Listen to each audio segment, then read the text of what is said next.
we talked about earlier in the podcast about that manager direct report relationship.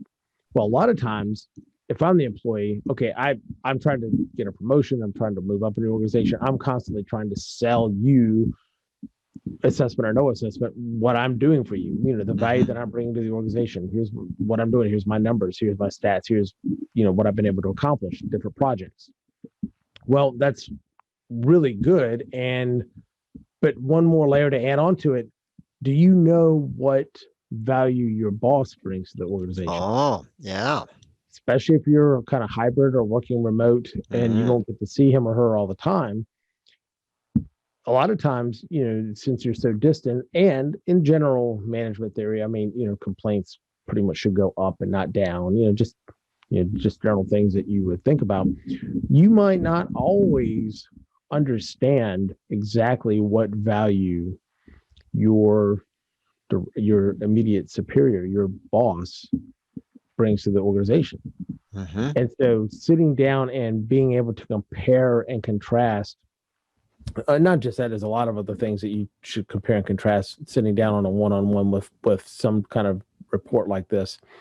But when you can look at, here's the value that I'm bringing to the organization, but also here's the value you're bringing to the organization, how those two mesh and how they work together, and how, some things might conflict and some things work together really well, but at least it's all out on the table. You can't fix it even if there is an area of conflict, you can't fix it if you don't know about it. For example, I've got one client that I've worked with in the past, very domineering, very pioneering, very future-oriented, and willing to take risks, where his team, which is a number of, they're actually directors of different clinics, they don't necessarily originally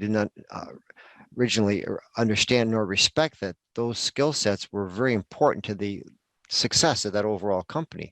So once they got an understanding of that this gentleman in particular was exhibiting these qualities, and they really were an important part of the formula for success, they then had a better appreciation and more tolerance for his style of leading. So that was an important thing. Yeah, and that's really my point on what I was talking about with that. Because I mean, if you're like, well, they're always talking about new locations, they're always talking about the profit, they're always talking about the bottom line, they're talking about this, and what about this, and what about that? And at some point, like you mentioned about the clinics, it's about, what's the great environment we can produce for them? What can we do for the patients and the quality of the patient care, and all the things are extraordinarily important.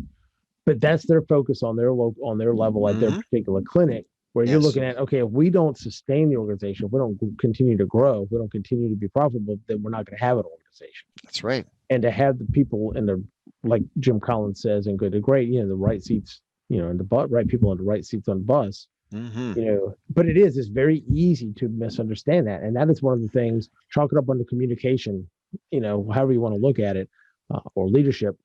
But I think it makes a big difference when you can really understand, that's why the VP does it. That's why the director does it. That's why the CEO does that. That's why they're like they are. That's why the regional manager does X, Y, Z. It's because this is the value they're bringing to the organization. This is what they're trying to accomplish. This is what they're doing. Just like what you said with the one client you had with the clinics, they're like, that makes sense.